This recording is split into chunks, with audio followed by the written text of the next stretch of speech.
Hello everybody, my name is Elliot, I'm from Another Ledge and welcome back to a new video. In this week's video we're talking about the second part to the video that we did last week on creating cinematic films. If you didn't watch that, you can watch it now via the link on screen.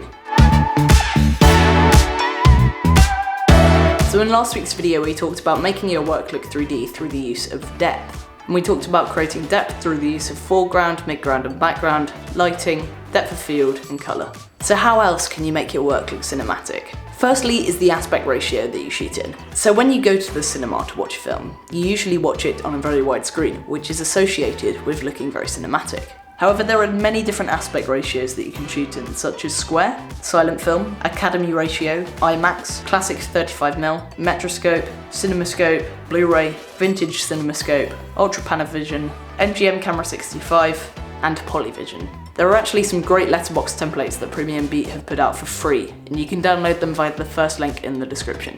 Secondly is the use of slow motion. People often overuse or misuse slow motion in their films, which really makes it boring instead of cinematic or entertaining. In fact, in Zack Snyder's film, about 20 minutes of the whole film is shot in slow motion. When using slow motion, you want to try and use it in scenes that you want to make feel unnatural or supernatural. So if you have a scene where you want your audience to connect with the character on an emotional level, you should not use slow motion. Next is the use of sound design. Sound design plays a huge role when it comes to creating cinematic films. Creating atmosphere and using different volume levels really helps create a cinematic film. Music also plays a huge role. Classical music could be used for a sad scene, while upbeat music could be used for a chase. If you want to learn more about the use of sound design in film, I actually made a whole video about it and you can watch it via the card on screen now.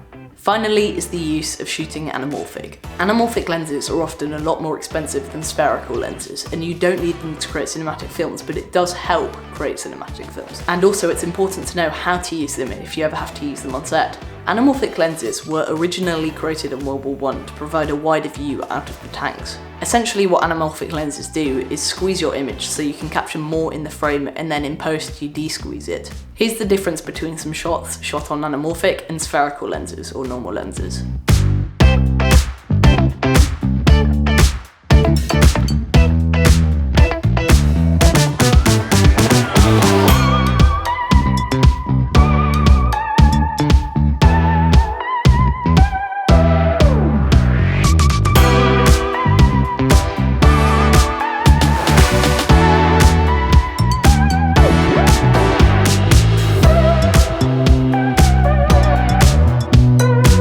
Watching this video. If you did enjoy, check out some of the other stuff that we make. You can follow me on my socials and also subscribe to my weekly email newsletter. With all of that said, I want to thank you very much for watching and I'll see you in the next one. Bye.